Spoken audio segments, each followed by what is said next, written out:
I'm honored to be here in the great city of Stockton, California. I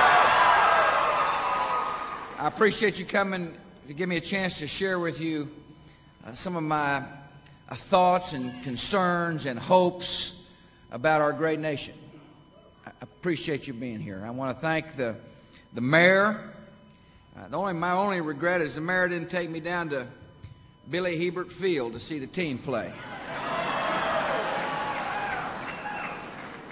I'm a baseball guy. I want to thank so very much the members of the congressional delegation who met me at Air Force One. I appreciate the hard work of Richard Pombo, who represents this district.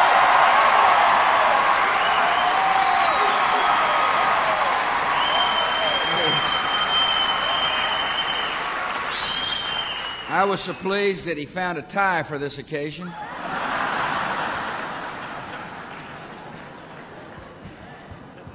Doug O.C. from the next congressional district is here with us. Doug, thank you for coming.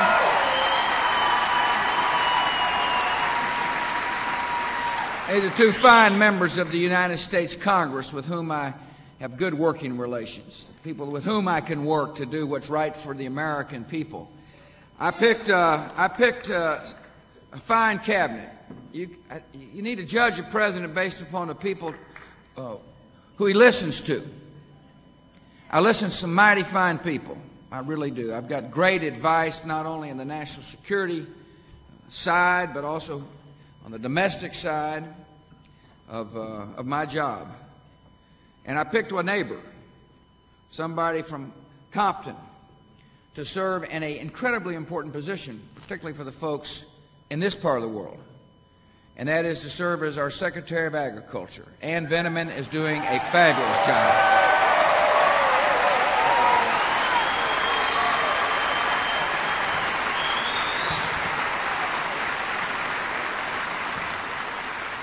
Mr. Mayor, thank you very much for helping put on this occasion. I particularly want to thank the Greater Stockton Chamber of Commerce for their hard work and getting this hall ready and inviting people to come. There's one friend I've got here that I've got to say something about. He's a great citizen from Stockton. He's been a longtime friend of mine and my family's, and that's, of course, Alex Spanos.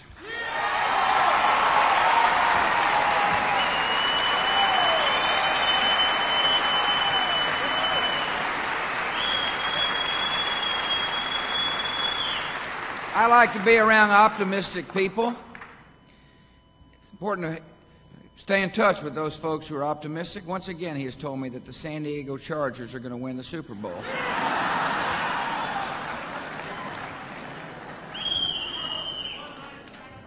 That's right. And once again, he believes it.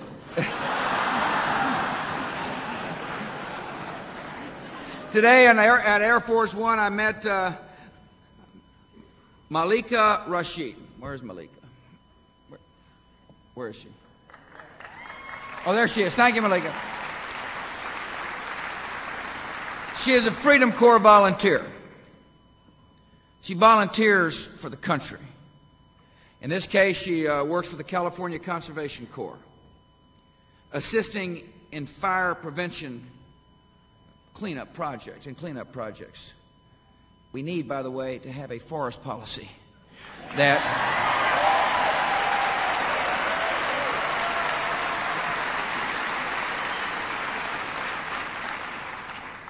I mentioned her because I want people to understand that I understand the true strength of America is not in the halls of our governments, but in the hearts of our people. And there are people like her all across the country who are willing to try to make the communities in which they live a better place for all of us. I appreciate your service.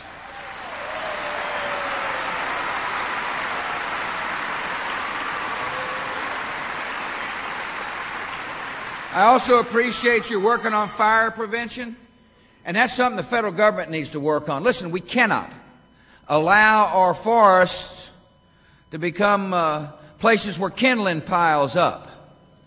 It doesn't make any sense to me to fly over these huge fires that are consuming much of the West and realize our forest policy encourages, doesn't prevent, doesn't work to make the forest healthier and safer. The hands-off forest policy proposed by well-meaning people has failed. And now we need to do something about it.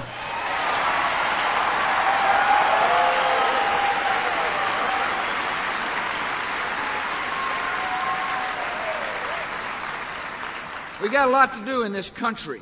We really do. We've got some big hurdles, big challenges ahead of us. But one of the things I found in Washington is if we can get rid of all the politics and get people thinking about what's important for the nation, we can get some things done. We really can.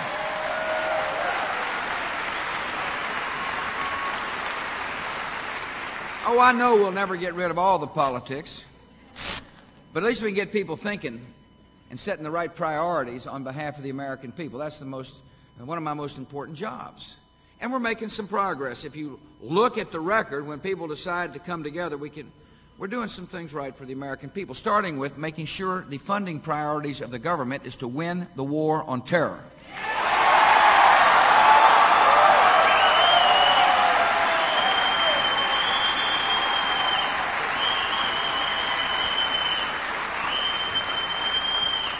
A new priority has been to help secure the homeland by working with our brave first responders, the police, the fire, the EMS teams, all around the country, those who work hard here in Stockton and all around America. It's been a priority of ours, and both Republicans and Democrats have come together to fund that priority for the good of the country.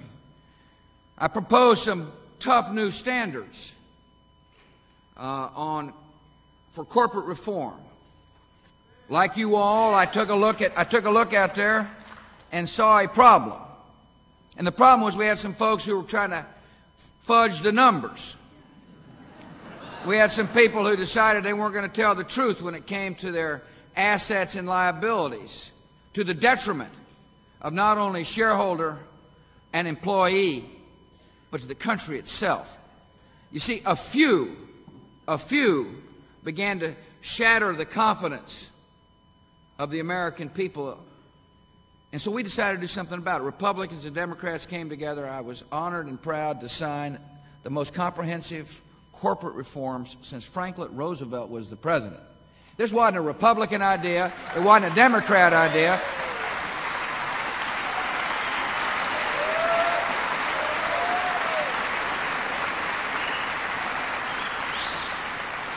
It's an American idea to hold people responsible who betrayed the public's trust, and that is what we're going to do.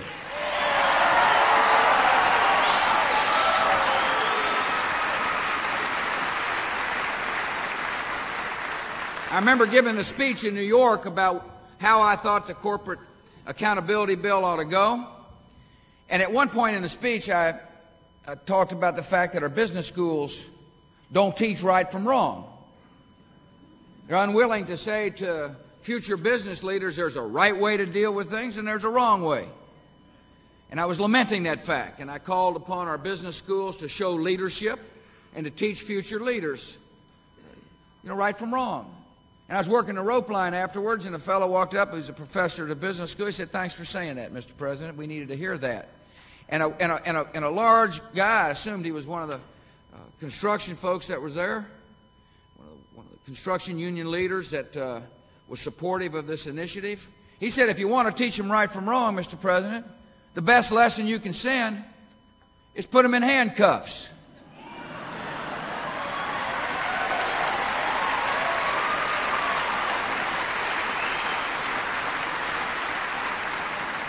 And that's what's happening.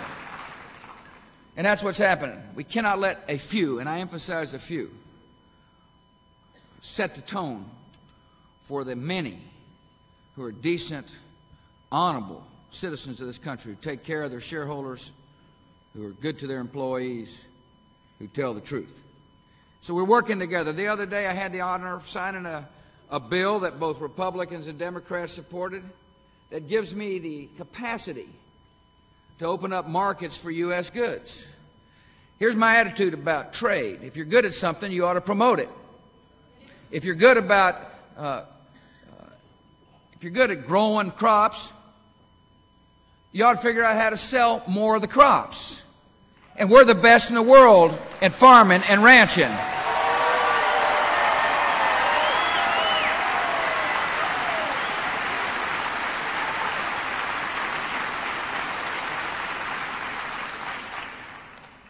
I'm thrilled to be here in the breadbasket of America because it gives me a chance to remind our fellow citizens that we have an advantage here in America. We can feed ourselves.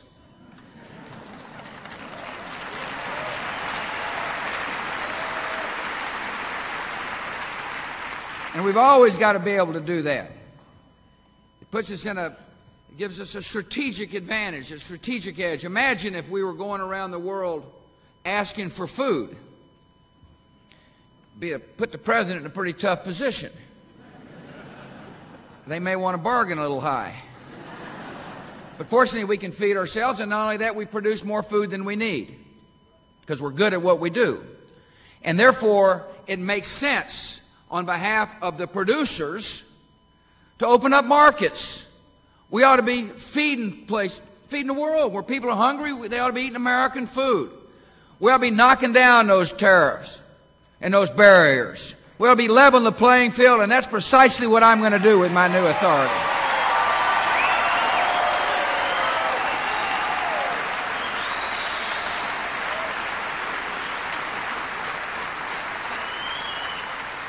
I told Ann, and she would testify to this.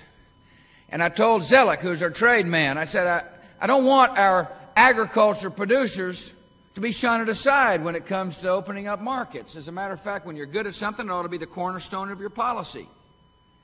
So I want agriculture to be the cornerstone of good international trade policy, and it will be. And we made some progress. I don't know if you've been following this, but we had a little problem with the Russians for a while. They agreed to take our chickens. They were going to buy U.S. chickens, and then all of a sudden they decided not to buy the chickens. And that created a problem. It creates a problem for the chicken growers. It affects prices of other commodities, truly does. And it was interesting at one of my press conferences with Vladimir Putin, who I like. He's a good man. He said, you know, the good thing about our new relationship, as opposed to talking about war, we're talking about chickens.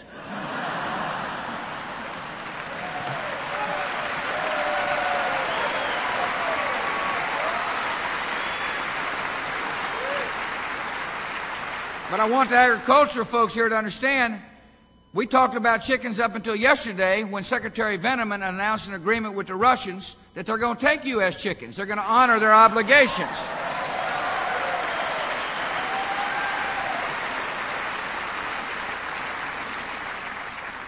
I bring these examples up because it shows what is possible in Washington when people decide to work together. And they're getting ready to come back in August. And when they come back in August,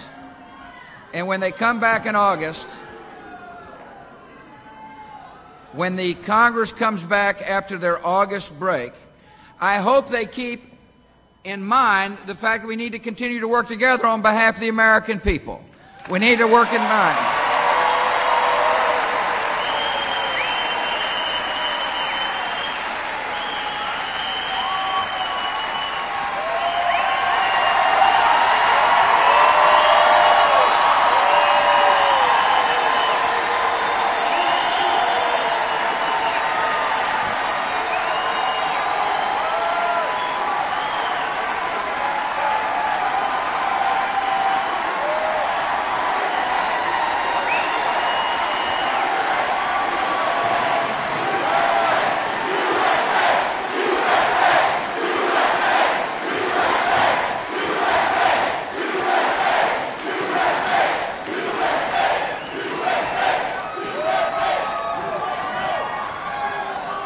And as we work together to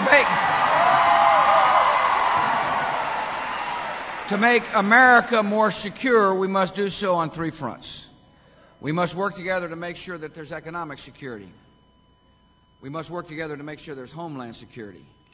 And we must work together to make sure that we win the war on terror to defend our freedoms.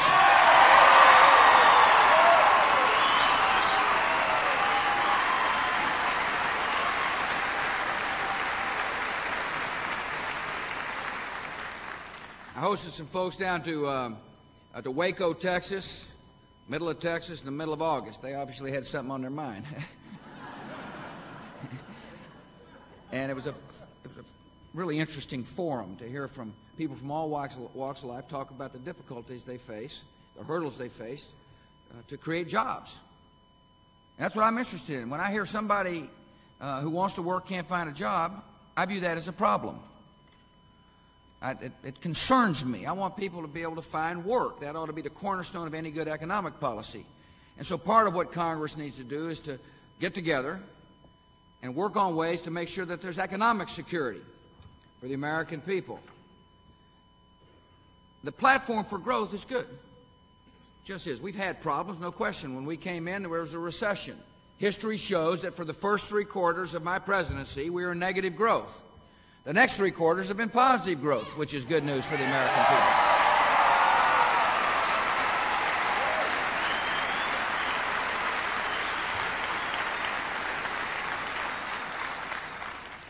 Wages were rising.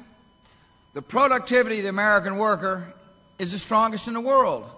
We're good at, our workers are really good. Our entrepreneurs are innovative.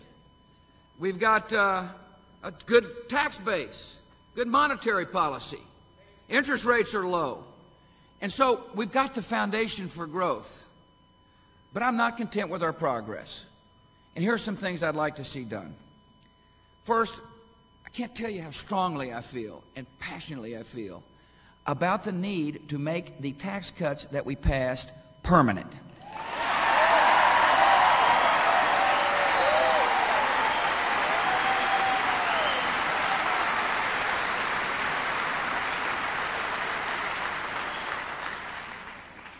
See, here's the chapter of the economics book I read. And I admit some of them in Washington didn't read this chapter. I believe that when times are slow, and remember, the first 3 quarters of our administration was negative growth. When times are slow, you let people keep their own money. And when they keep their own money, they demand a good or a service. And when they demand a good or a service, somebody produces the good or the service, and when somebody produces that good or service, someone is more likely to find work. That's how it works. And therefore,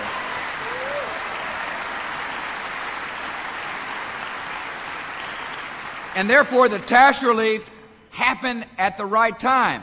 Not only did we provide lower tax rates, which, by the way, is a spur to small business growth. Most small business owners or sole proprietors, most small business owners pay tax rates at the individual rate because they're limited partnerships. Most small businesses create most new jobs in America, and therefore we ought to have policy that encourages the growth of small businesses. By cutting individual rates, we understand the importance of small business.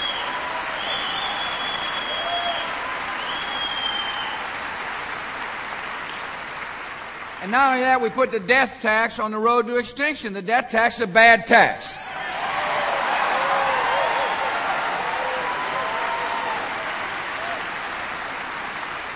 And not only that, we began to change the marriage penalty because we want the tax code to encourage marriage, not discourage marriage.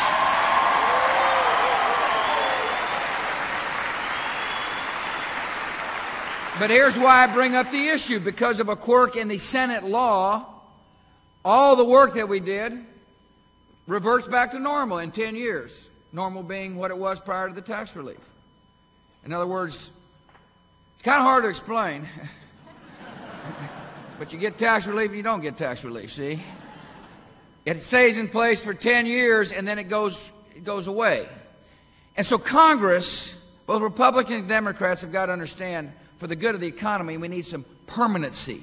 People need to be able to plan. They need to be able to know that what is real today will be real tomorrow. Therefore, the tax cuts need to be made permanent.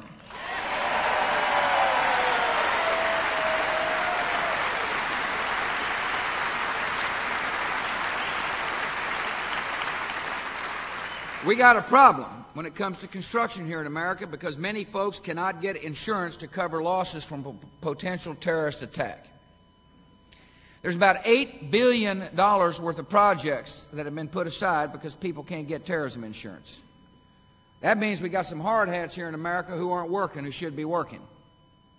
That means there's some good, hard-working folks who aren't as active as they should be in the job market. And therefore, I have asked Congress, the House responded, and the Senate came up with a version. They need to get together to provide terrorism insurance legislation to help these big construction programs go forward. This bill would put people back to work so long as the House and the Senate understand that the priority is not trial lawyers, but hard-hat workers in America.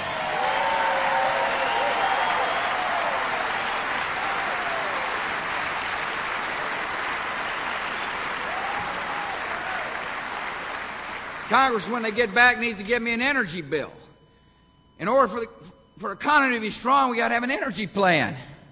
We've got to have a bill that promotes renewable sources of energy, that encourages conservation. But we need more energy explored here at home in an environmentally friendly way. It is in our economic security that we find more energy at home.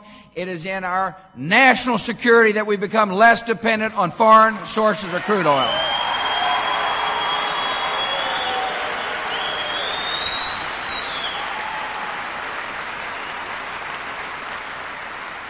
Congress needs to get to work on a reauthorization of the welfare bill. See, the welfare bill is coming up again. And by the way, it worked when we said to people, we will help them find work. It made people less dependent upon government. It has been a successful public policy in America. And we need to continue that. There are some in the Senate who want to say work isn't important. And so they've got all kinds of loopholes. I think work is incredibly important. Work leads to dignity, and therefore they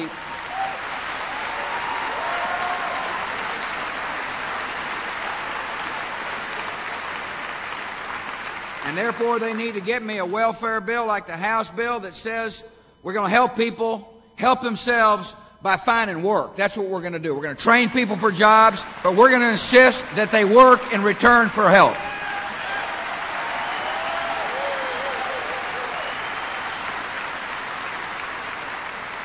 And there's one other vital piece of legislation that they need to get to me before they all go back to their districts and campaign. And it's this. I want to unleash the great compassion of America by recognizing the power of faith-based institutions in our society.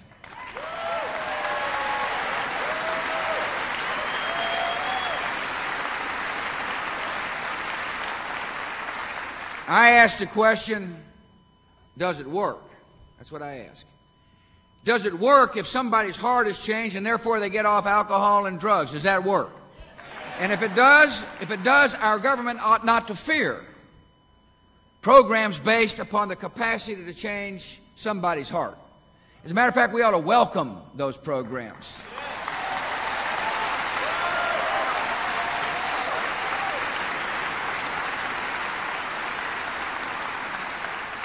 We ought to say if you've a good idea and you got a cross on the wall or the Star of David, or if you're a mosque, we welcome those ideas to help change society one person at a time.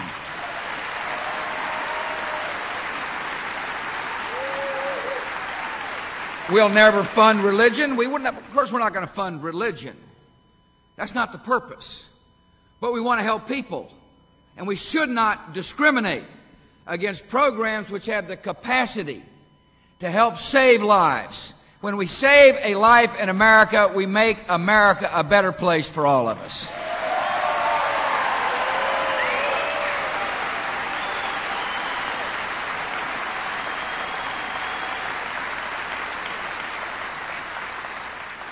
Congress has got work to do on the Homeland Security front as well. My most important job is to protect you all, our fellow Americans, from another attack. That's my most important job. And make no mistake about it, there are cold-blooded killers out there. And we're doing everything we can to find them. Some people might not think they're out there. They're out there. They just are. People say, why would someone want to attack America? And the answer is because we love freedom. That's why.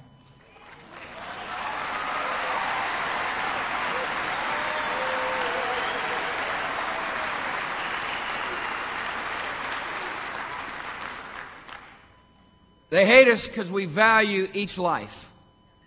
Each life is important here in America. Everybody counts. Ours is a country that recognizes in our great diversity that every single person has worth. And they can't stand that. They can't stand the thought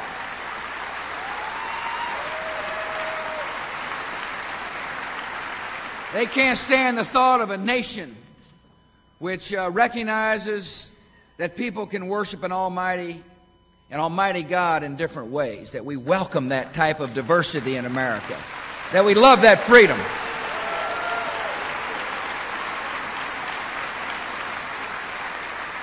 They don't like free speech. They don't like a free press. They really don't like anything about us, turns out. But they're killers. It's the only way I can tell you how I think about them. They're cold-blooded killers, and therefore my most important job is to protect the homeland. And so when I looked at ways to protect the homeland,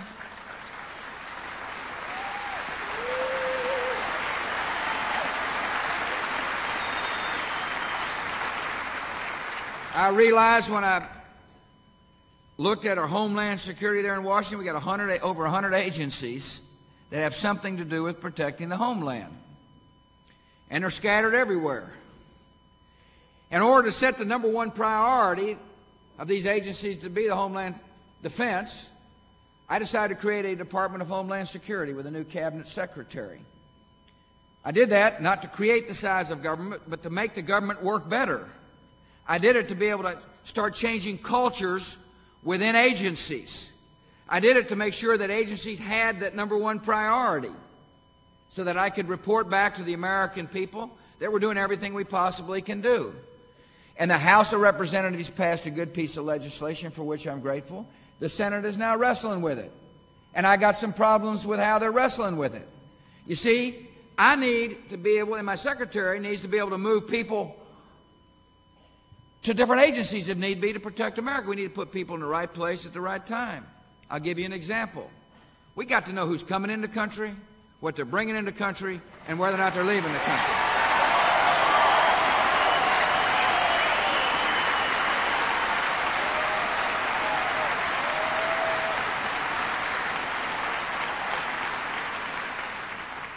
And yet, when you go down to the border, you'll realize they've got the INS, the Customs, the Border Patrol.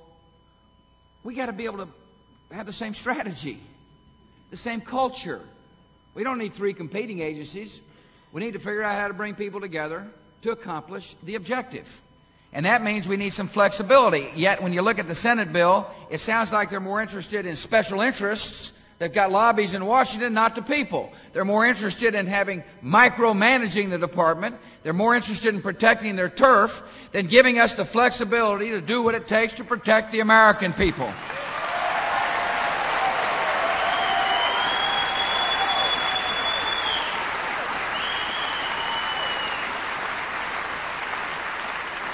But the best way to secure the homeland is to hunt the killers down one by one and bring them to justice.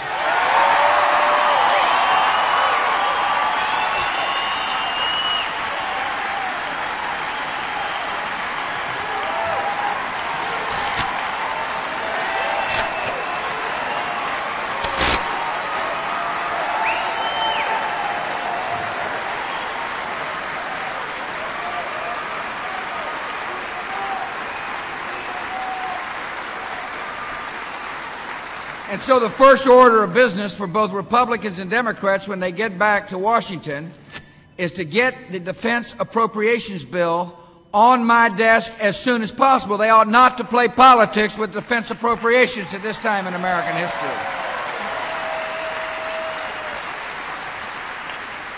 I've asked for the largest increase in spending since Ronald Reagan was the president, defense spending since Ronald Reagan was the president. I did that for two reasons.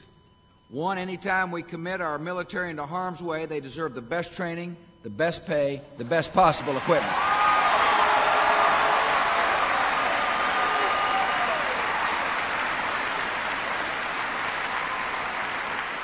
And for those of you who have loved ones in the military, you thank them on behalf of a grateful nation and a commander-in-chief, and I thank you for the sacrifice of your family.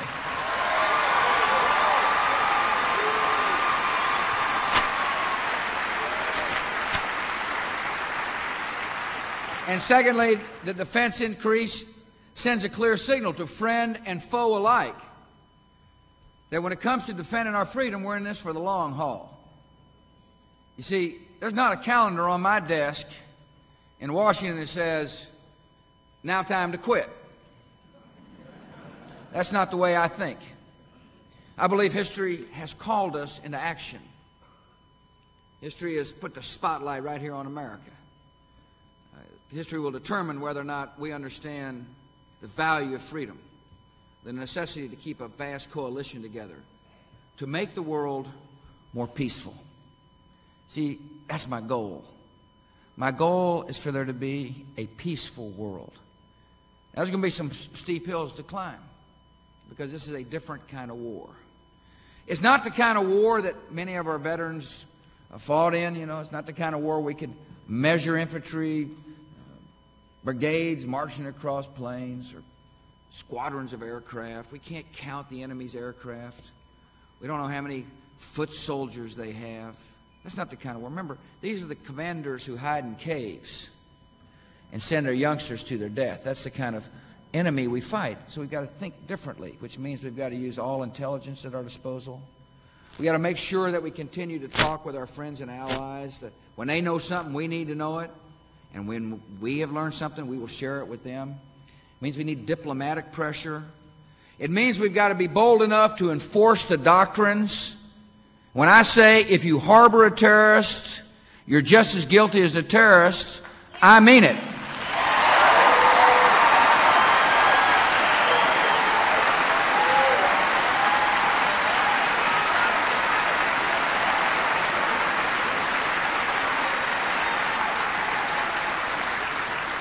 When I say you're either with us or are you with the others, I mean that too. And we're enforcing that doctrine. And the Taliban found out exactly what we mean. I want the youngsters here to understand the nature of your government. We do not seek revenge here in America. We seek justice.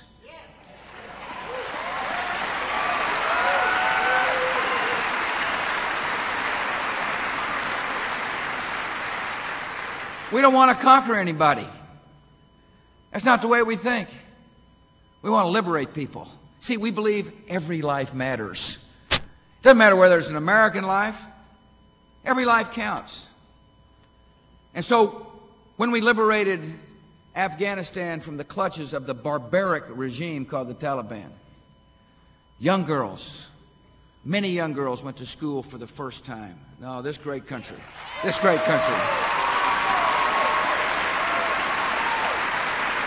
If we do so, we can achieve some larger objectives.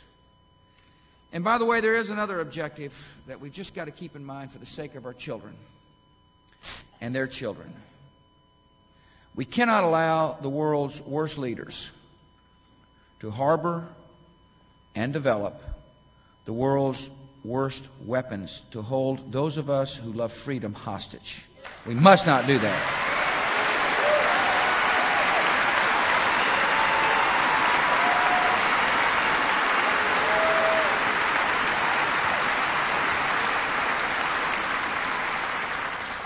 No, the enemy hit us September 11th, nearly a year ago.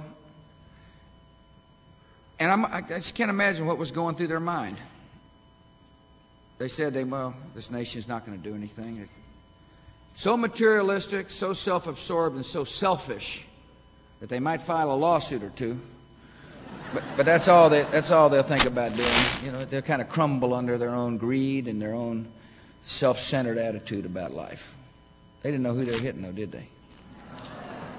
Out of the evil done to America is going to come some good, because we're a great nation.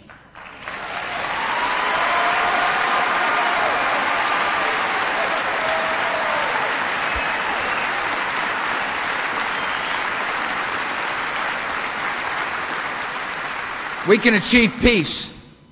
We can achieve peace by being strong and diligent, reminding people of the great God-given values that are important to all humanity. We can achieve peace, and will. We can achieve peace. You got to know how I think. I believe we can achieve peace in the Middle East by being strong and determined and to focus on what's best for people. We can achieve peace in South Asia. I know this seems like high hurdles, but we have a chance. Out of the evil done to America can come some incredible good around the world. And some incredible good can come here at home, too. See, it's important to remember, in this land of plenty, there are pockets of despair and hopelessness. There are people who hurt. There are youngsters who wonder not whether America is meant for them, whether or not the American dream applies to them. And of course it does. See, I believe when one of us hurts, all of us hurt. When one of us is diminished, all of us are affected. And therefore, we need to do something about it here in America. I believe the enemy has awakened a spirit in this country that understands in order to fight evil,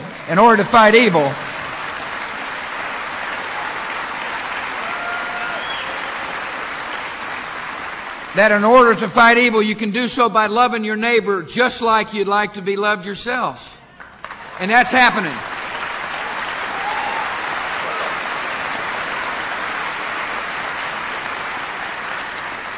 It's important for our fellow citizens to recognize that if you were to mentor a child, you're a part of defining the true compassion of America. If you go into a shut-in's home and say, I love you, what can I do to help you? You're making a difference here in America. If you help feed somebody who's hungry, you're making a huge difference in showing the world the true character of this country. No, out of the evil done to America is going to come some good, because Americans understand that being a patriot is more than just saying the Pledge of Allegiance.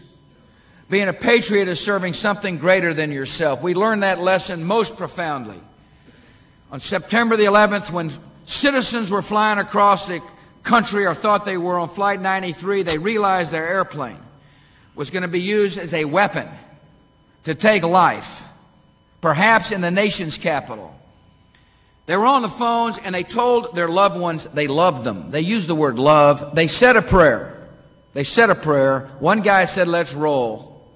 They drove the plane in the ground to serve something greater than themselves in life.